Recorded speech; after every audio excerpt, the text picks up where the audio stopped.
I could see JuJu dancing to this. Oh yeah, this would be a good one.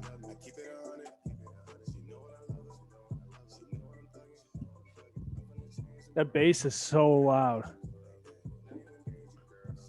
Yeah, it is. Bangs.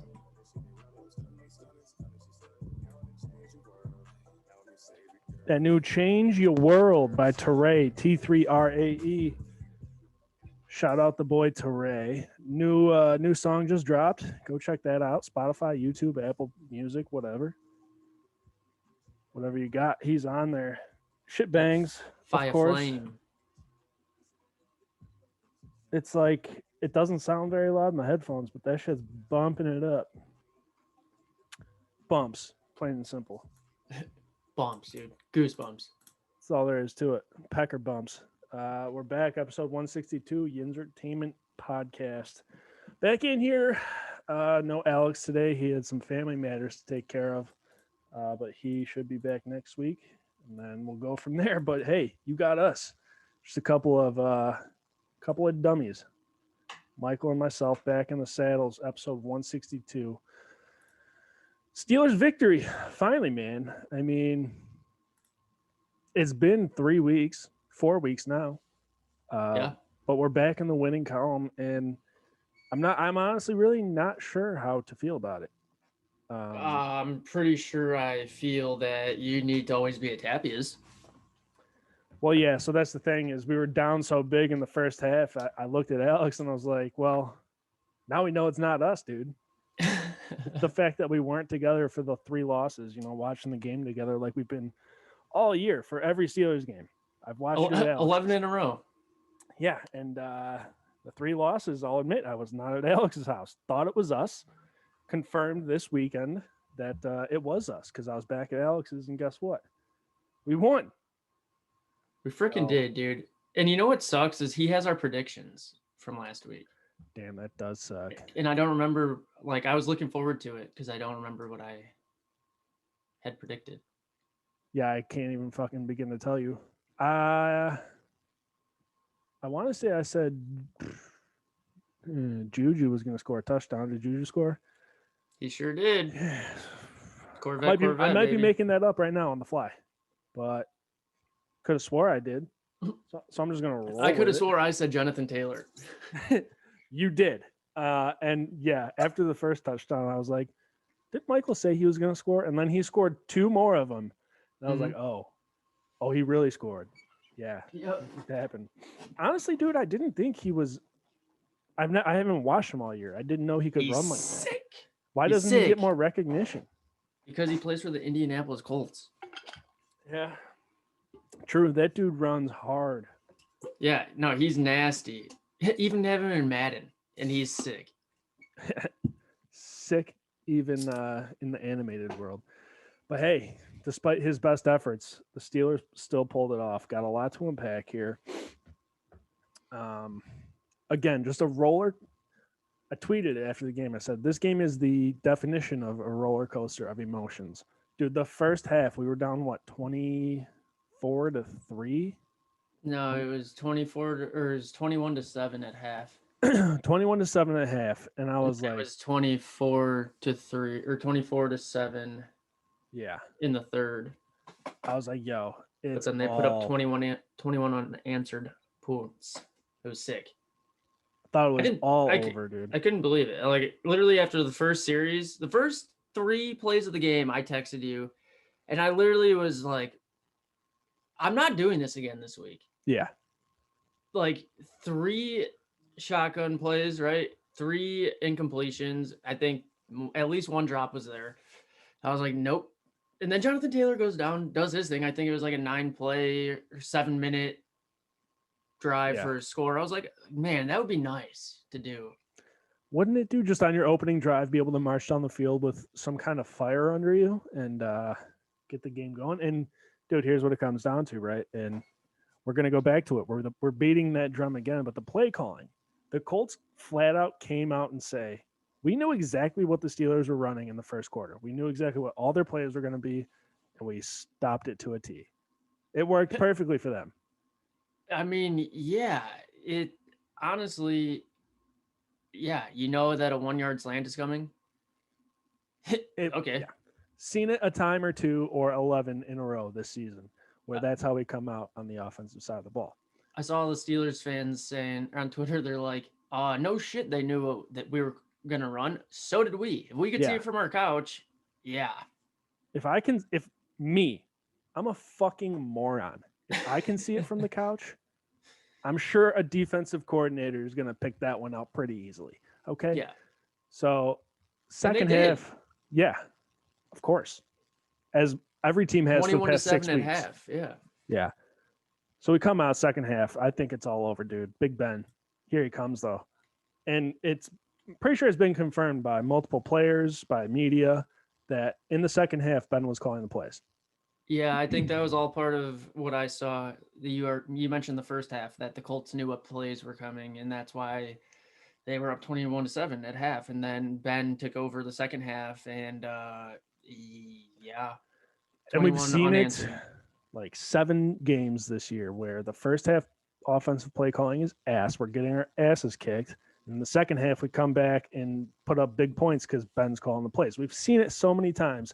So it begs the fucking question, why is Randy Fichtner still employed by the Pittsburgh Steelers? He has no reason to be there. His sole job is to call the offense and call it well and efficiently. And if you're going to leave in the hands of your quarterback, just fire him and let Ben call the fucking plays. Whether you fire him or not, Ben should be calling the plays. We see that it works clearly. He knows what he is doing. We have actual offensive weapons when he runs the calls. So it's like, what are we doing, dude? Yeah, Let him give him the reins. 100%. And I think I'm trying to find, I thought I took a screenshot of a tweet, but it's like in the first half, they were running a bunch of 2 tight end sets. Like McDonald was on the field a lot. Why are we running 2 tight end sets when if Ben's in the shotgun? Like, yeah, I understand that you'd like a little more blocking, but if you're getting rid of the ball fast, we should have an extra receiver out there. Yeah, I'd rather have. And look what happened in the second half. I'd rather have James Washington. No offense to Vance McDonald, but I'd rather have James Washington out there to catch the ball instead of Vance McDonald. Let's just be honest.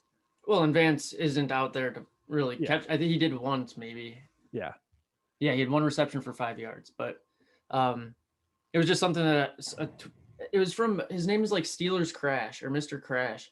And I've been following him on my personal Twitter for years. And he's just like, he's an older dude who's just like straight up, like he's not like the guys that we've had on before that are straight up about it. Like this guy picks out other shit that I'd never really realized until you go back and watch certain plays or film. And so yeah, the whole 2 tight end set thing really, they got away from that in the second half and opened things up.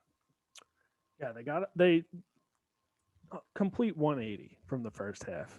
And obviously we're just not running the ball efficiently, whatever it is. I saw somebody talking about today online. I saw, some video clips posted where it's just like our running backs aren't following blockers, our blockers aren't pushing, it's a whole plethora of different shit. So we're going to throw the ball, obviously.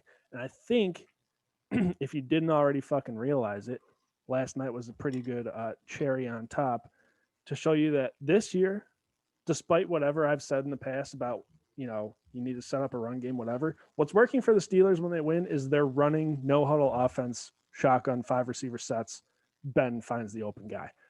That's what's working this 500 year. dead or alive with my receivers. You have Chase Claypool, who is 6'3" and 220, one of the biggest dudes out on that field. Throw it up to him. Dude, that was another thing about that's from Steelers Crash. That's the only second time all year that JuJu, Deontay, Ebron, and Claypool all played 80% of the snaps. Why? That should never be the case. That's what I mean. Those guys are why you win ball games. You need them involved. It's exactly why we won this ball game. Because they all got involved. Yeah, and in the same tweet from Steelers Crash, that game they came back from 13-0 against Dallas after they sent McDonald to the bench after wasting the first half in 2 tight end sets. Yeah. Like, come on. You need Claypool out there. You need Deontay. Need the you weapons. need JuJu. no 2 tight end sets. Ben needs to call the plays, and that's a recipe for a winning season. Not to be confused with the recipe for cinnamon rolls. Right. Which is easily confused. But dude, Yeah. I mean, it's crunch time now. Listen, it's playoff time. We clinched our spot. We're in. We're there. Every fucking snap, every down, it matters from here on out. We will not get past the first round if we cannot come out in the first half and score points. If we come out how we have every single game this season, flat, unable to move the ball, 3 and outs, up and down the field, we just won't win. Yeah, I mean, and it's really concerning just looking at where the Steelers. I mean, I know what we're saying, they win the ball game when they pass, but dude, they might set the record for the least amount of rushing yards in a 16-game season in franchise history. They're ranked dead fucking last in rushing yards, which is fine to me as long as we can move the ball via the air. I agree, but let's say 2 years from now, we don't have Ben. Let's just say it's an average-ass player. Let's just say it's Dwayne Haskins to make everyone online shut the fuck up. Okay, so Benny Snell had 6 carries for 0 yards. Mind you, after coming off a monumental game, the dude put up numbers last week. Yeah, and so he rushed for 0 yards this time. And Connor had 5 rushes for 20 yards. Like, that, I mean, that's a good average. It's decent. Yeah. But I don't know. Like, you need to have some sort of run game. Well, because they also said that the Steelers lack in play action passing. How do you keep the defense on their toes? Fake the run. Maybe get someone to bite in. Obviously, if Derrick Henry's getting the ball, people are coming in.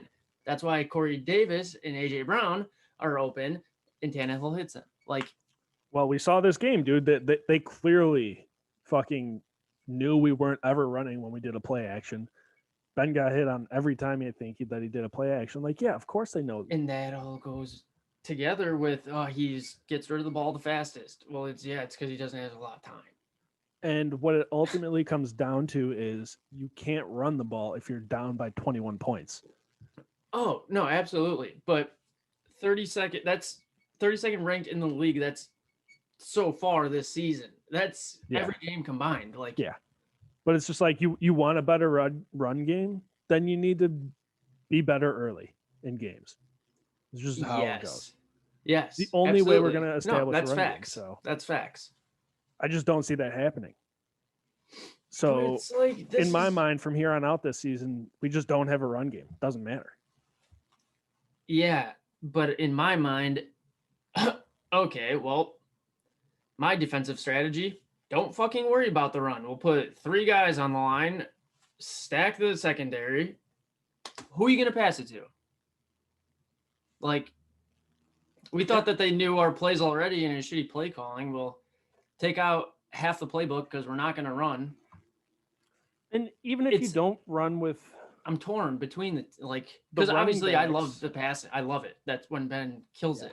But I feel like Ben does that when he's down 2 scores or 3 scores at this in this point. And it's fine if you're not going to run the ball with the backs. But like, dude, Deontay Johnson's fast as fuck. Chase Claypool, we've seen what he can do on an end around. Like, just mix it up. That's all. Dude, even Ray. That's what I'm saying. And because, dude, he's been killing me on returns. Yeah. Oh, man. Every time that he's like a punt comes to him and I don't see him throw a fair catch, I'm like, waiting for a fumble, waiting for a muff, waiting for him to get killed because he likes to catch the ball pretty late and try to take off with it. Yeah.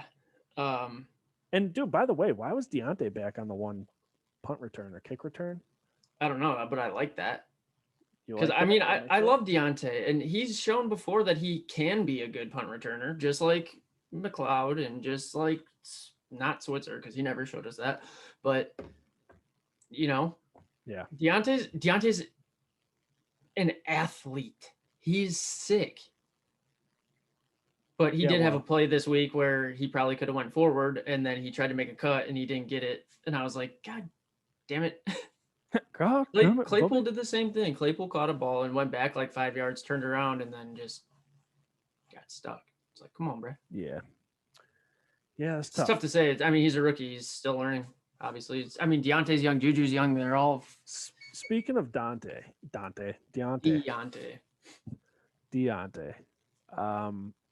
First half, we saw, I'm pretty sure 95% of Ben's passes went to Deontay. That's not new.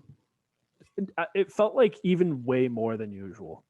It was almost like he didn't have any other receivers on the field, and he was like, I have to throw it to Deontay. I have no other choice. See how many targets he had? Because it felt like 20 in the first half. It felt like every ball went to him. And I don't know if that was like by design. I don't know if it was just coincidental or if they're like, listen, we got to get this dude's fucking... No, I swear. Like, I mean, I watched the game this week, but literally last week, he had 14 targets. The week before, he had he's been killing it for fantasy because he gets every fucking catch. I feel like, especially the first half, it's Deontay. I was almost thinking, like, are they throwing him so many balls to try to get his confidence up again, or like, are they still working on that, or what? I mean, yeah, that's how you do it. Yeah, I guess, but like, let's see, Deontay. 2-yard slants ain't really gonna cut it. Last week he had 13 targets, 8 receptions. Give me a second. I got to go back to week 14. So he had 13 last week when they lost. Against the Bengals. He had 13. I'm sorry. Yeah. Against the Bills, he had 7. So did JuJu. But I've definitely seen that theme across the board. Like, he's getting, and I mean, I love it. I think he's great. He's a playmaker. Yeah. Let's see. But we see time and time again the way we score so many points is spreading the wealth, dude. Like, second half. He had 14 targets last week, and JuJu had 13. Yeah. I mean, 14 and then 13 the week before. Yeah, it's a lot, dude. And he had 16 catches. So that's pretty decent. It's pretty decent, but could be better. When you have dudes like JuJu and Chase Claypool too, it's like fucking spread that wealth, mix it up, keep the defense on their toes. That's how you win ball games right there. That's how you win ball games right there, bud. Absolutely with you, but we aren't the quarterback and we don't know who's open all the time. Got to take that into consideration. Yeah, I know it's easy to critique from where we're sitting. Yeah, but you gotta try to put yourself in everyone's shoes. But I have seen some replays, where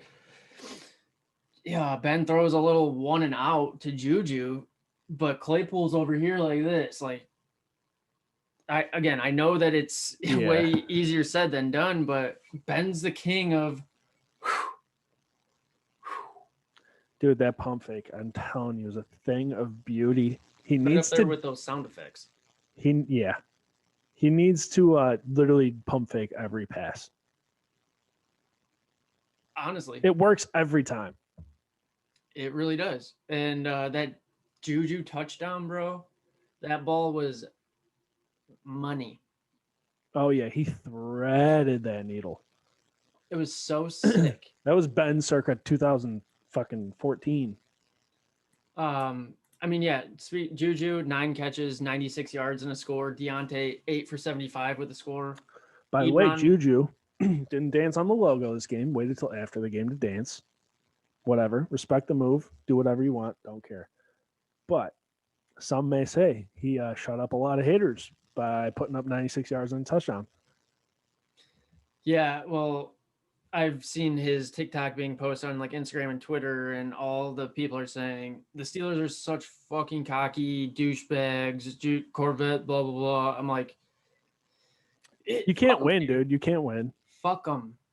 Yeah. And I love that Juju's got that mentality. I saw a tweet, like, I've seen a lot of headlines this week, and especially today, and this is the only one that matters. And it was him quoting a tweet of him donating and giving back and just being a fucking good guy.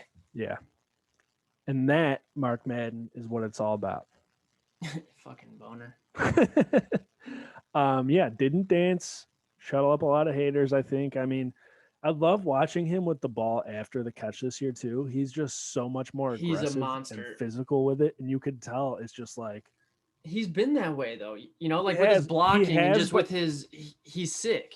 I think this year he gets stronger every year, right? So Oh yeah, and he's still so young, bro. I can really see the difference this year in it. He really embraces contact after the hit, and I fucking love every second of it. Absolutely. It was great. He's so fun to watch. Yeah, because again, he has fun with it. Love that man mentality. Yeah. Facts. Anyways, dude, I gotta shout out Mike Hilton one time. Let's talk some defense. Fucking Mike Hilton is the backbone of not only the Pittsburgh Steelers and their defense, but of America. And if it weren't for that man, I might be lost in life. The way he plays football, speaking of fun to watch, dude, Mike Hilton is on another level. Yeah, he's incredible. I mean, I say it every week too. He always does something every we've- fucking week that amazes me. You want to know what? I mean, I'm not talking shit about any player, but in the entirety of our podcast, I don't think we've ever said a bad thing about him. Like, he's one person that we mention probably every week, if not 9 out of 10 episodes, and it's good things. Yeah. We've never said a bad thing. Like, maybe he'll have one slip up here and there, but he really doesn't slip up. No. He puts on. That dude is on always. He had that fumble recovery. Shout out TJ Watt for forcing it. Fucking TJ Watt. We don't even have to talk about him. People know about him. I know. He's so nasty. He had the sack in the first drive, dude. I was like, oh, it's all over. It's all over for this offensive line. TJ Watt's in town, son. Watson. He balls out too. But yeah, Mike Hilton, dude, he had a pick, which is great and hilarious because if you remember last year, Phillip Rivers grabbed Mike Hilton. Yep. For I don't even remember what, but Rivers is a douchebag and gets away with everything. Yeah. But so yeah, funny that he gets his revenge with a pick against the Colts now. So Mike Hilton just out here doing it all. And also Ebron scored against his former team. Yeah, which is pretty cool. I wonder if he had some words for them. I know he didn't leave on the best terms, I don't think, from Indy. So I wanted to say quick, I remembered before you get further with the defense. I know that it's not the exact same comparison, but everyone was bitching about JuJu dancing on the logo, saying, why don't you score a touchdown and then you can do it, or don't do it. How I believe that it should be almost as disrespectful that Jacoby Brissett runs onto the field from the sideline to do a celebration. that is I don't know. Like maybe if anybody us. runs on the field, right? Like if players brawl comes out, like they have to stay on the sideline. You can't run onto the field when you weren't part of the play and celebrate with them. That's bogus as fuck. Maybe it's just me and you that think this way, but that is 1,000% more disrespectful than anything JuJu has done. I mean, at least 20% of me is like mad about it because of people being mad at JuJu. I'm only mad at it because of people mad at JuJu. Well, I mean, if people are gonna say that, yeah, what JuJu's doing is disrespectful, I normally don't go at people, but it's like, I didn't see one thing about Jacoby Brissett. Yeah, that's not cool. Right. There's the double standard, right? Which is again the only reason why it upsets me. I started it with, I know they're not the exact same. One was during the game, one was before the game, whatever. One was at midfield, one was in the end zone. But it's like, oh, I mean, if we want to be technical, Jacoby Brissett came off the field onto the Steelers logo in the end zone and danced on it. Yeah. Fuck him. Hey, you got to earn those dancing rights, son. If you're going to dance, at least be somebody who plays, you know? The only thing he did was come in for like a 3rd and 1 and did a sneak or something. Yeah. Well, I mean, and I like Jacoby Brissett. So I do think I, he's and I wouldn't give a fuck that he was doing that any other time or day or place. Just don't care. But yeah, the double standard it's not cool. I digress. But I digress. Defense, Vince Williams back in action, looked good. I saw mean, of something course. that he was on the sideline between plays, maybe like with the oxygen mask on, and he was getting tired out from shape, son. no COVID. Oh yeah, right. Not out of shape from COVID. Well, I just meant like he had a couple games off. He's just not. Yeah. But yeah, you get it. And that's also true. because he played every snap. Yeah, every single one. Is that true? Is that a fact? I am. Yes, Vince Williams played 100% of the snaps in his return from COVID. Tall task, and he answered the bell. That's from around the 412. Shout them out. But shout out Vince Williams. Yeah, that's fucking crazy. Every single 100% of the snaps. Well, they're thin at linebacker to begin with, so the fact that he did that and he performed well doing it is just great. Avery Williamson had a sack. Led the team. He led the team in tackles too. Led the team in tackles. The dude is paying off dividends. That's for goddamn sure. Who would have thought that he's fun to watch? Yeah. Who would have thought he'd be our saving grace at this point? Yeah. Not I, but that was a good pickup, and I'm sure he's happy to be out of New Jersey or New York, wherever the Jets are from. The Jets do. Oh yeah. Yeah, New Jersey. How about that? Which is weird. Do you know the Bills are the only New York team that actually plays in New York? Pretty nuts. I learned that like a year ago. They should play in Canada. That'd be cool. That'd be sick. Just play it. Is Niagara Falls in New York? I thought it was in Niagara. It's like on the border of Canada and Buffalo. Buffalo. Exactly. But yeah, man. Shout out Vince one time. Dude's back in and action. Steve Nelson, Stevie Nicks. Yeah, he got called late on a pass interference call. Kind of gave me a scare considering at that point in time I thought we were toast. But listen, as far as penalties go, though, we got very lucky from a refereeing perspective for once. The calls were going our way, and some of them were very questionable. Yeah, but I mean, I've said this every week. I'm not biased for the Steelers. The officiating sucks bad for both teams every game.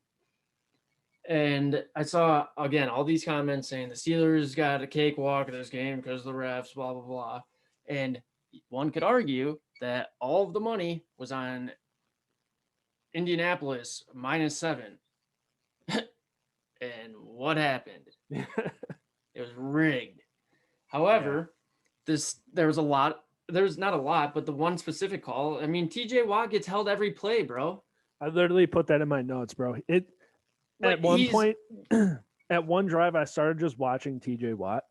I watch him every time he's sick, or unless Mike Hilton's there. Every play, he's just getting held. Like, yeah. And when he doesn't, he gets to the quarterback. Yeah.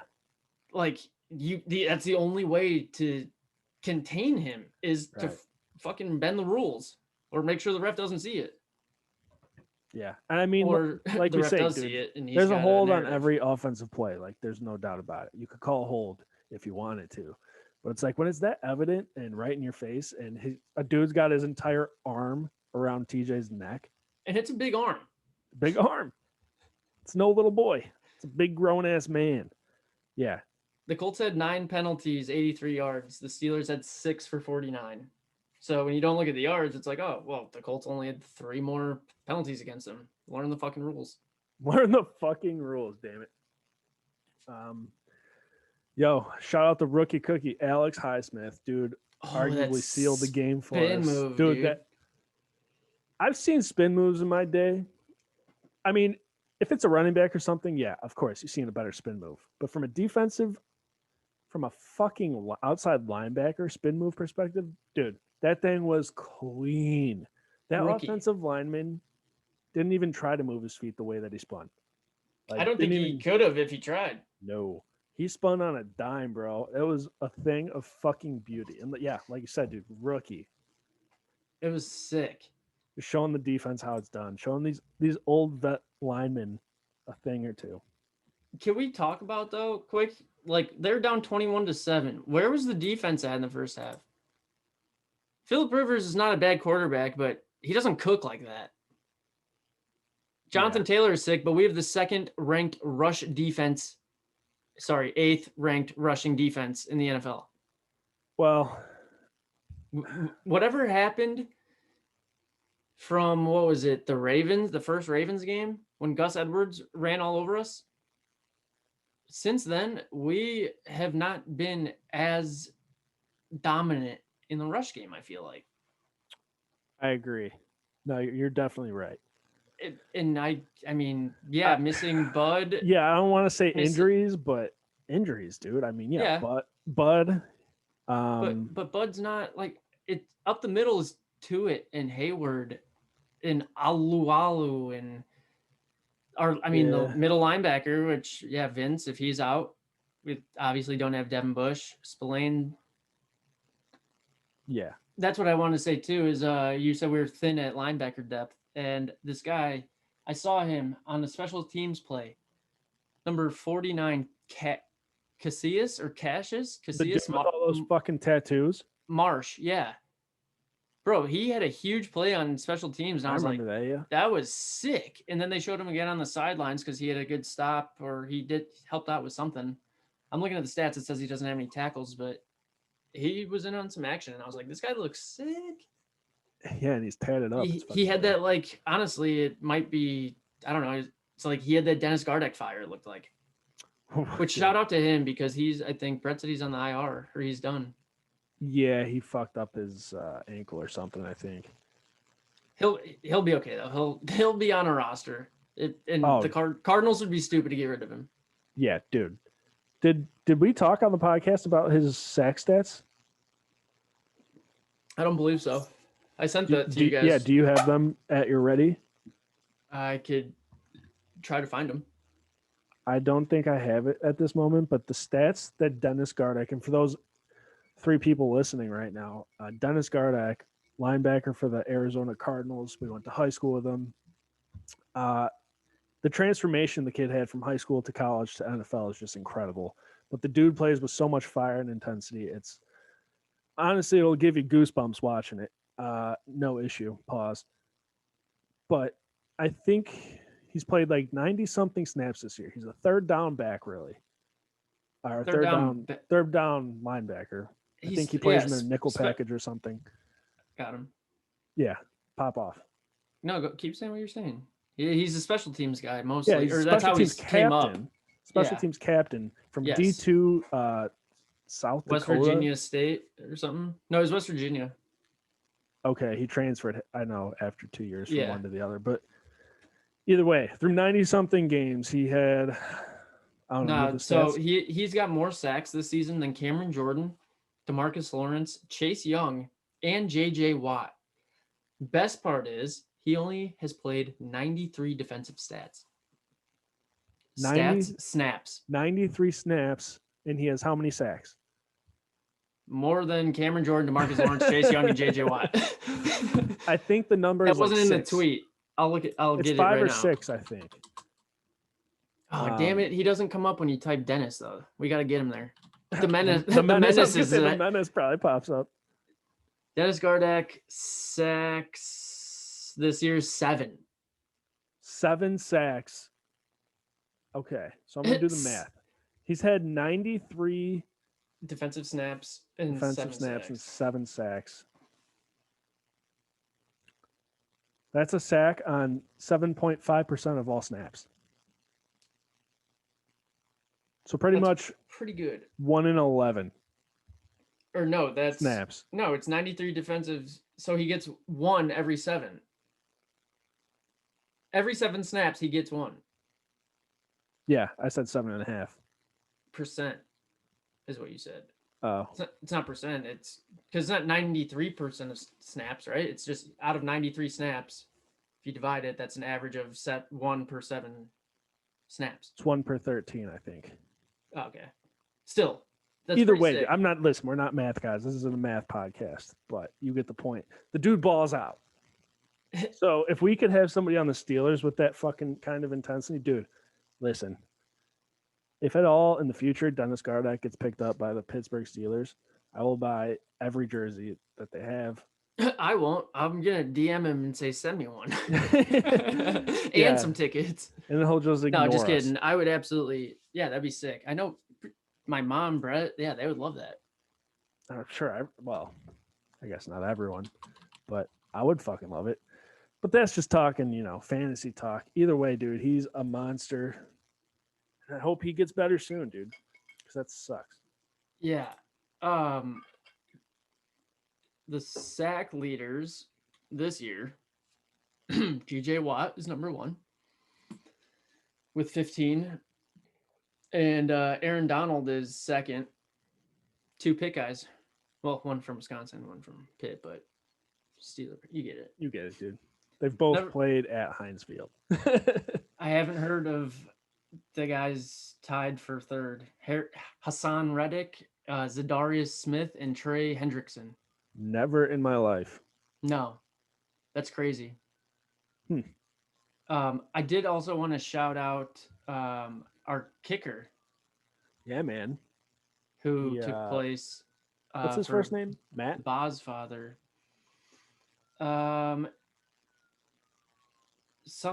Right? Yeah, Wright is his last name. It Matt?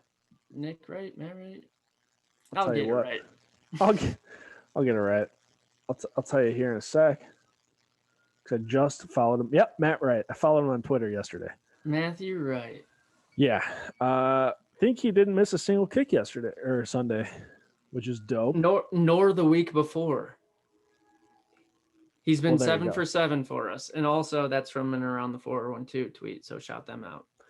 Yeah, he's fucking certainly stepped up in Boswell's place. I don't know what Boswell's deal is, honestly. I didn't really realize he was hurt until like a day prior to the game. And I'm not really sure what's going on there. But 2 weeks ago against the Bengals, he didn't play. And that's when it was like, why is he? Yeah, what's going on here? Yeah. So dude, listen, we all know how difficult the kicker position is. And in the past few years, like a good kicker is hard to come by. So the fact that we have a great kicker in Boswell and then you get Matt Wright to back him up, who's been perfect so far, it's like. Yo, do you know anything about this guy? No, I know that he looks dope. He went to UCF and he's got the record for most points in a career. He's got the record for the most field goals made, set the program record with PATs, including 153 pats in a row. Holy shit. He's connected on 55 of 71 field goals, tied for all-time record with a career percentage of 774, and he made 210 out of 213 extra points. So it sounds like when you said good thing we have a good kicker on our hands, I was like, are you talking about Boswell or this guy? Yeah. I think he graduated in 2018. Why? He was a redshirt senior. Why didn't anyone pick this dude up by now? Or has he been on a team? I have no idea. I don't know anything about this guy. Let's check his NFL stats. If he's got any. Experience 1.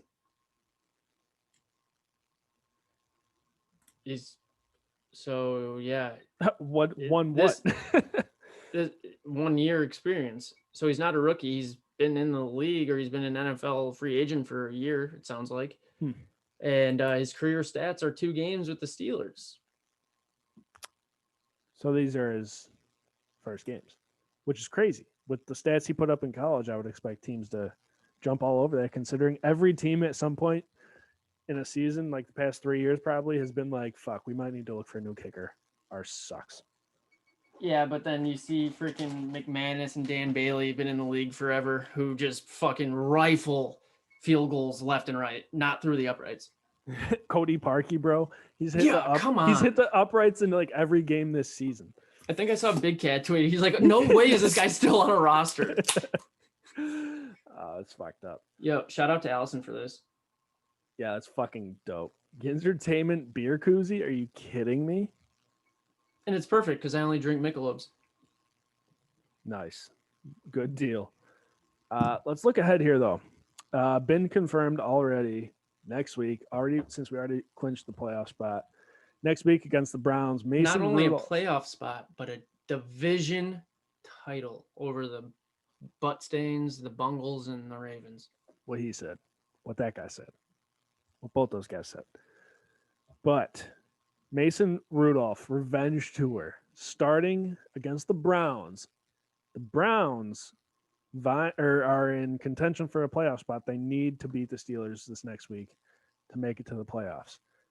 If you recall, a couple weeks ago, we talked to Matt Light on the podcast, and he said, in a perfect scenario, the Steelers clinch, they win the North, and they go into week 17 and they sit their starters against the Browns, and the Browns' playoff hopes are hanging on Mason Rudolph.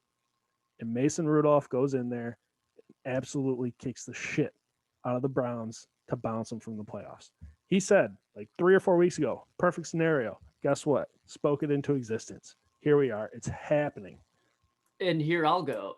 You really think that Mason Rudolph is capable of kicking the shit out of the Browns when the Browns probably have a flame lit because, one, they need to go to the playoffs, and two, it's Mason fucking Rudolph. He played them before, I think. Yeah. I mean, I don't expect Mason Rudolph to like put up numbers against the Browns this week, but I'm saying there could be a chance that we win for sure, with Mason Rudolph. No, absolutely. And considering the Browns' entire receiving core has COVID currently, so we should forfeit the game. We go to the playoffs. They don't. Everyone's healthy. Yeah, there you go. No, but I mean, dude, I would love nothing more for than the backups for the Steelers to just trounce the Browns and fucking stomp on their graves on the way out. And yeah, with that being said, I don't want to see the backups. I would like to see Mason, maybe. Yeah. But I don't want JuJu to sit the first half. I don't want James Conner to sit the first half. I want them to fucking get their reps, play the game, because obviously the 3 weeks prior to the Colts game was miserable for them and you and me. Getting ready, like you said, it's playoff time. We got to get ready for the playoffs, which obviously, yeah, we want Ben to be rested. But we also, I don't know. It's like, I also want him to play the first half. Fucking see some reps, because when he doesn't show up in the first half in our playoff game, then we're fucked.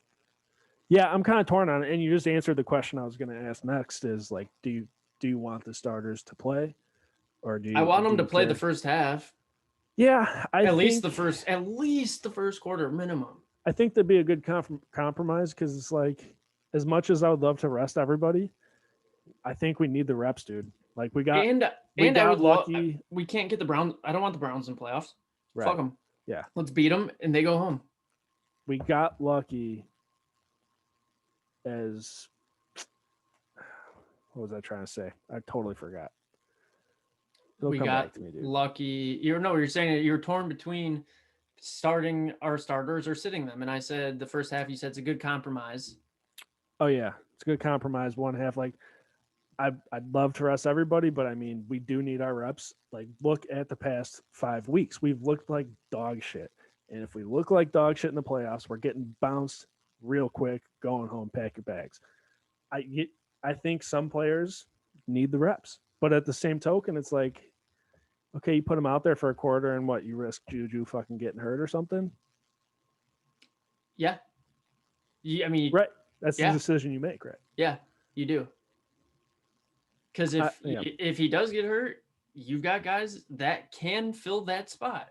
I'm not saying you got guys just like JuJu, but you got guys that can fill that spot if they're healthy and they're getting reps. That's what it's about. Yeah, that's what you got to. That's why we keep saying, we're adamant. You got to feed Claypool the ball. You got to keep Ebron involved. Get James Watt, like you said, spread the wealth. You got to get their morales up. You got to get their freaking. Got to get reps.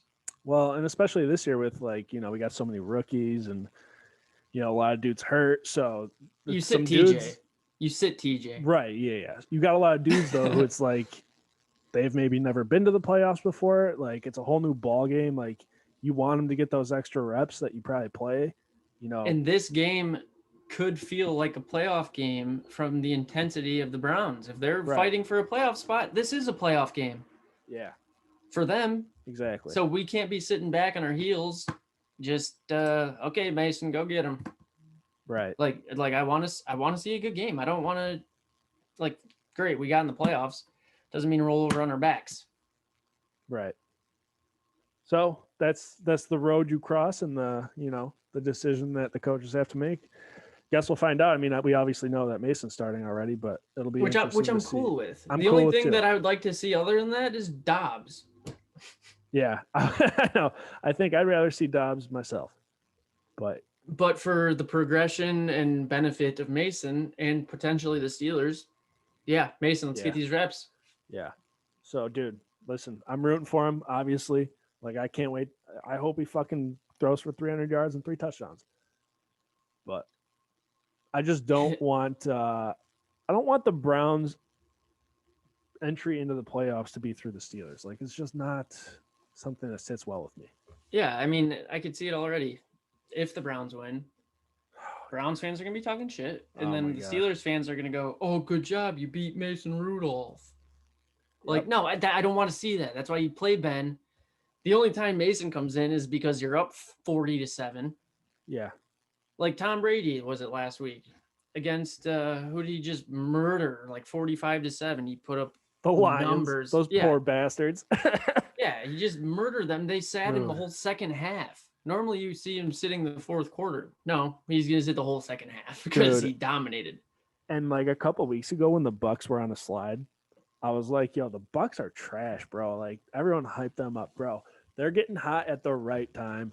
And that receiving core is so sick. They were nasty last year with Jameis, who threw 30 picks. Yeah. That defense was nasty last year. They add Antonio Brown, Tom Brady, and Rob Gronkowski. Dude. Okay. You do that to the Jaguars will win fucking 10 games. No, I swear to God. No, yeah, definitely. And I hate Tom Brady and Antonio Brown. And you have Leonard Fournette, who is finally starting to look like an actual running back. They're putting it together at the right time. Don't sleep on Ronald Jones. Yeah, yep. Dude, and I'm pretty sure Shady McCoy is there. Mm-hmm. God damn. They're going to be a sleeper to watch. I mean, obviously not a sleeper, but I was pretty much out on them. So I'm like, oh, fuck. Dude, I might throw $20 and then win the Super Bowl. Yeah, fuck it. Because I already have 500 on the Steelers. Do you? Fuck no. $500? Are you kidding me? Who do you think I am? We don't get paid for this. You've won a lot of bets recently, so. Not enough to put 500 on something that's very slim odds from the bettor's perspective. Not from my perspective, because I'm a fan. I've been on the worst slide ever in my betting. I've lost 20 bets in a row. It's just like the market, bro. It's just like a roller coaster. It's just like life. You got to pick. There's going to be days that are good, days that are bad. Or I could just stop betting altogether and have neither. Well, no, then you're not going to have any good days. You just got to pick the right days. Don't bet because you want to. Bet because you see a fucking good line. That's way easier said than done for me. But hey. All right. Me too, dude. Yeah. What do you say we do predictions for last regular season game here in Cleveland? I believe so, yeah. Thought so. In Cleveland, week 17, Mason Rudolph gets a start. Give me score and player that you think is going to score. And I'm relying on you to write these down since Alex is not here. And I don't have a pen. I got a pencil, dude. I don't have one of those either. I got some paper, dude. I don't have that either. Just kidding. I have both right here. The Browns average 25.6 points per game. The Steelers average 26.3. Defensively, the Browns allow 26.5 points per game, and the Steelers allow 19.2 points per game. keep in mind, this is your first prediction with with Mason starting, who is currently 3 for 4 with 9 yards on the season.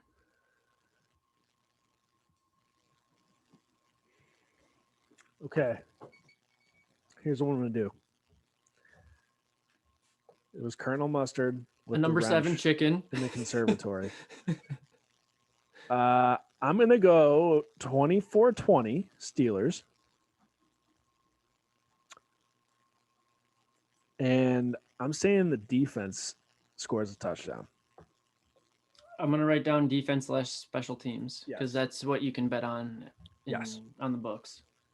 And I only picked the defense because I had 24-20 set in my mind already, and I don't think Mason's going to get us to 24. So somebody else has to pick it up. Okay. Fuck,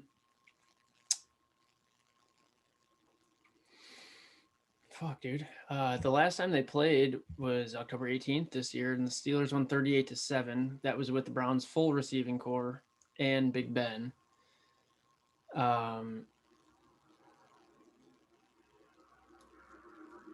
I don't know. I think I'm gonna go like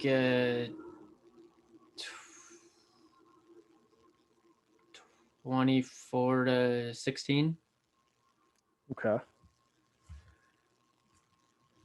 And who's scoring? Big Ben rush touchdown? No, because he's not playing. Put him in for one play like they used Taysom Hill on the Jacoby. Saints? Yeah. I don't know. I really think, let's see, maybe James Washington, I would like to see. But, so yeah, I'll say that, James Washington. And just to add, I think they're going to establish a good run game. Because even if they're down, I think you just try to work the run game. Yeah. Whether it be McFarland, Snell, Connor, try some end arounds. I think this could be, we could use this as like an experimental game almost. Like try something else instead of a fucking 2-yard slant. Dude, I texted you too on that 3rd and 9, 1-yard crossing route to Deontay, who didn't get a yard. What are we doing? Yeah. So I would like to see, and I predict that they maybe implement the run game a little bit. All right. There you have it. I do have one last tidbit, and we'll text Tapia for his predictions so we can read them for next week. But I had to take a screenshot of this, not a screenshot, a picture of the TV when I was watching. The Steelers have had 0 wins when trailing by 17 or more points in the second half under Mike Tomlin. Okay. So they got one. Okay. Right. That's fucking sick. That's a milestone. Sick. That's the first time ever that they got a win when trailing by more than 17 points under Mike Tomlin. Got you. I thought you were going with like.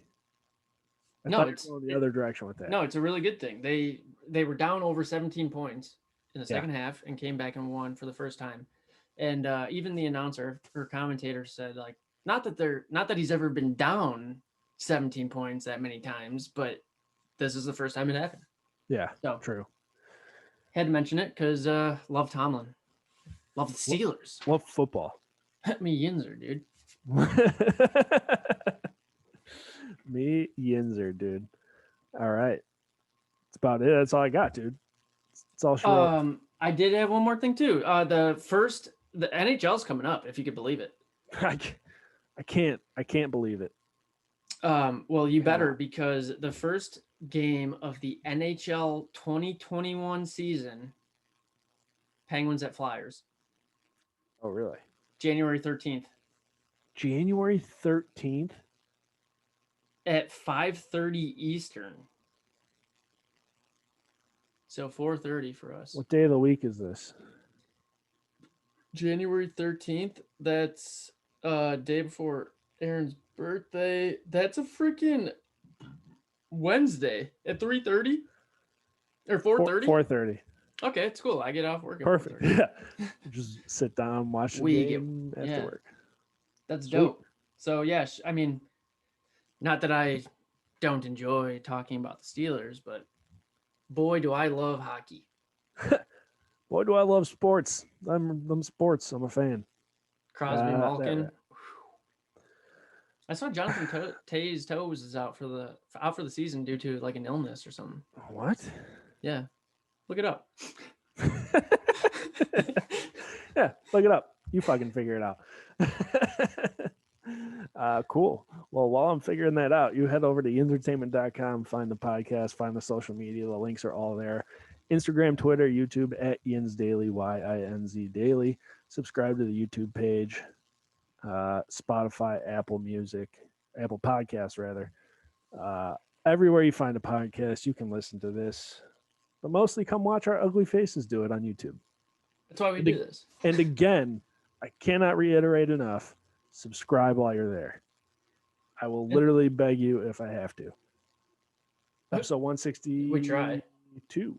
Sweet. No way, really? Hey, last podcast of 2020, by the way. Fuck this year. You suck. Can't wait for 2021. It was a pretty good year, man. Yeah, I'm grateful enough to say it was a pretty good year. Yeah, I mean, honestly, it's been totally great. I'm alive and well. Yeah, I'm not trying to brag or put anyone down. Everyone's always saying 2020, fuck it. It was such a bad year. It was a pretty good year. I'm not trying to brag, but I didn't get COVID.